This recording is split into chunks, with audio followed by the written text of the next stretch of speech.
All right, a lot of today should be pretty simple review of quick graphs of linear equations. Basically graphing lines or linear equations in two different forms. First form that you're accustomed to and you have used a lot is going to be slope-intercept form. Basically where it's the y equals mx plus b and you're finding the slope from an equation and then graphing a line using slope-intercept form. Then writing it using standard form, okay, being able to write equations in standard form and then graphing equations in standard form. And then graphing horizontal and vertical lines. So whenever we graph equations in slope-intercept form, okay, remember that your equation, for it to be in slope-intercept form, is going to be y equal to mx plus b. What does the m stand for? Slope. X is still just x. Y is still just y. Now, if they give you a point for x and y, then you can plug those values in. What does the b stand for? Y-intercept. Okay, very good. So the first thing we want to do is we want to plot the y-intercept. So if we have our graph, if we plot the y-intercept and then use the slope to plot the second point. Okay?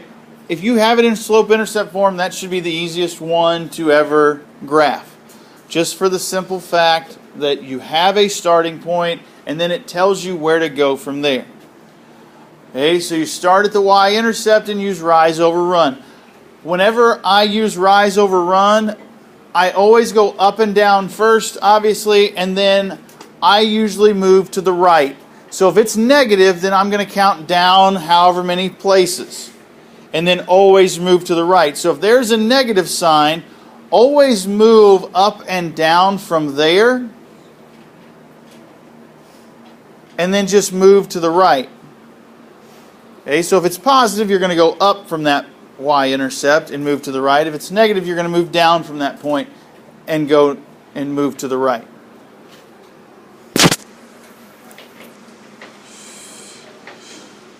Then draw a line through the 2 points. Use some sort of straight edge. I don't care if it's a binder. I don't care if it's a school ID, something. The one thing I would do is probably, instead of just 2 points, is I would probably do 3 just to make sure that you didn't mess something up somewhere along the lines. Okay, so I would probably go with 3 points, or really just any of them that fit. It's not going to hurt you to put a couple extra points on your graph. So it says graph the following. I have y equals negative 2/3 x plus 3. So where am I going to start? Where's my starting spot? 3. Okay, so what's my y-intercept? Y-intercept's 3. Okay, so I'm looking right here with the y-intercept being at 3. So I'm going to put a point on the y-axis at 3. Now, so if b is equal to 3, my slope is equal to negative 2/3. Again, now from here, I'm going to go down. Since it's negative, I'm going to go down 1, 2, and over 3. So I'm going to have a point here at 3, 1. Now I'm going to graph it again. Down 1, 2, 1, 2, 3, over. Okay. And then draw my line. Make sure you put ends on your line. Don't just draw a straight line from there. Okay? You may have problems that start in standard form that are not in slope-intercept form. Okay? If it's in standard form, there's no need to turn it into slope-intercept form unless it tells you to. Okay? I'll have students that will work a problem and force themselves to put it into slope-intercept form whenever they don't need to. Okay? If it's already in standard form, then leave it in standard form. Okay? It's a lot easier because if it's written where the x and the y are on the same side, and unless you have a fraction or it's just y by itself, and there's no number in front of the y, then just leave it in standard form. There's no need to try and change anything. So if it's in standard form, then find the x-intercept. So you do that by setting y equal to 0 and solving for x. So the way that I always tell students is basically, all right? Okay. Is basically cover that up and then solve your value. So if y is equal to 0, we're going to basically cover that up, and it's not there, and just set it, whatever number's in front of x, divide c by that value and go. Do the same thing for the y-intercept, so it's like we just cover that up, solve. Okay, you're just solving a simple equation. You're just going to have to be able to divide.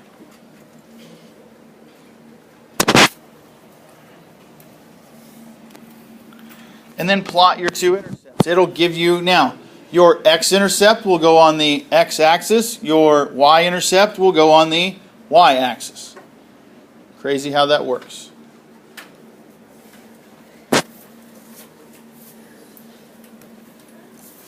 And then just draw a line through 2 points. This is the only time I would say you really just need the 2 points. Okay. Again, with slope-intercept, you can have 2 points. I would probably tell you to do 3 just to be on the safe side. But in this case, as long as you can divide and you know the difference between x and y, you should be in good shape. So if I have 4x plus 7y equal to 28, what do I need to do for the x-intercept? What's going to get plugged in for 0? That's the x-intercept now. So what's going to be 0? So if it's going to be the y, so it's going to be like 4x plus 7 times 0 equal to 28. Okay, that's really nothing, right? So if it's 4x equals 28, what's x equal to? 7. Now do the same thing for your y-intercept, but now the x is going to be a 0.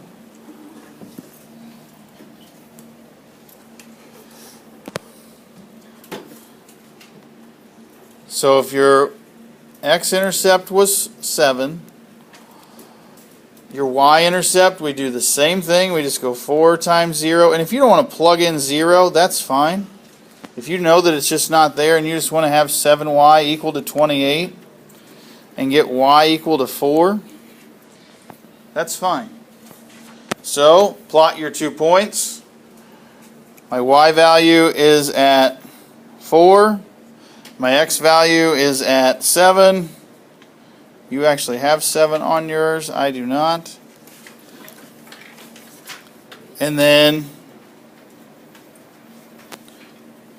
connect your points. Make sure you put the arrows at the end. And you're good to go.